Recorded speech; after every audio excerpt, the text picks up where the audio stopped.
Inverter bulb பண்ண என்னெல்லாம் தேவைன்னா, ஃபர்ஸ்ட் அதோட பாடி, அதாவது ஹவுசிங்,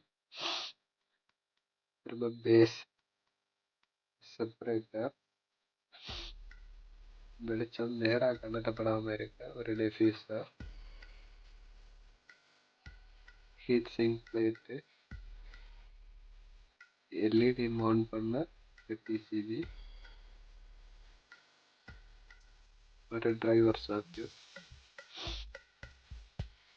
பேட்டரி, அப்புறமா பேட்டரியோட கனெக்டர். ஃபஸ்ட்டு பேட்டரியை கனெக்டர் கூட சால்டர் பண்ணி எடுத்துக்கணும். சால்டரிங் கிரிப்பாக இருக்க பேட்டரியோட 2 சைடும் சாண்ட் பேப்பர் வச்சு ஸ்க்ராட்ச் பண்ணியிருக்கேன்.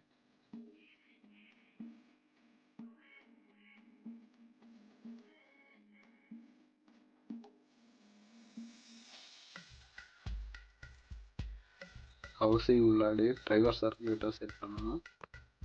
டிரைவரில் வர ஏசி இன்புட் வயரை பேஸில் ஃபிட் பண்ண முதல்ல எடுத்துக்கணும். அப்புறம் பேட்டரியை கரெக்டாக டிரைவருக்கு சென்டரில் செட் பண்ணணும், நடுவில் செட் பண்ணணும். பேஸில் கரெக்டாக 2 பக்கமும் ஓவர் லைனாக எடுத்து செட் பண்ணி வச்சுக்கணும். இதுதான் பஞ்சு மிஷின். இது ஹவுசிங்கையும் பேஸையும் இருக்கமாக செட் பண்ண யூஸ் ஆகுது. பார்த்தாலே தெரியும், இனி பேஸையும் ஹவுசிங்கையும் தனியாக பிரிக்க முடியாது. பேட்டரி கனெக்டரை மறக்காம டிரைவரோட செட் பண்ணணும். டிரைவர் ஒயரில் வர மார்க்கையும் எல்இடி பிசிபியில் வர மார்க்கையும் நோட் பண்ணி வச்சுக்கணும்.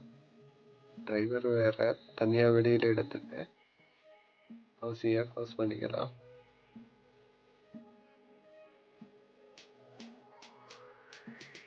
இதுக்கு மேலே ஹீட் சிங்க் பிளேட் மாற்றணும். எல்இடி பிசிபியில் ஜெர்மன் பேஸ்ட் போட்டு ஹீட் சிங்கில் வச்சு ஸ்க்ரூ பண்ணிக்கணும்.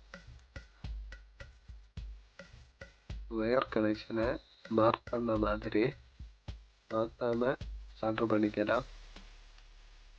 தப்பாக கனெக்ட் பண்ணால் எல்இடி பிசிபி இல்லைன்னா டிரைவர் சர்க்யூட் டேமேஜ் ஆகலாம்.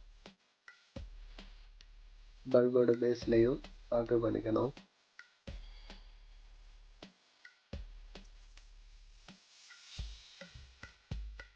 சால்டர் பண்ண இடத்த நீட்டாக க்ளீன் பண்ணிக்கணும்.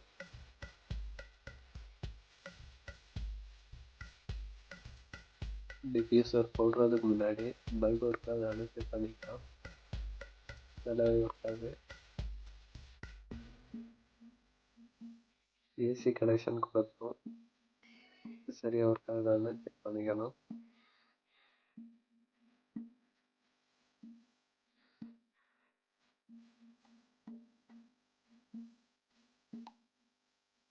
ஏசி கனெக்ஷன்லேயும் சரியாக ஒர்க் ஆகுது.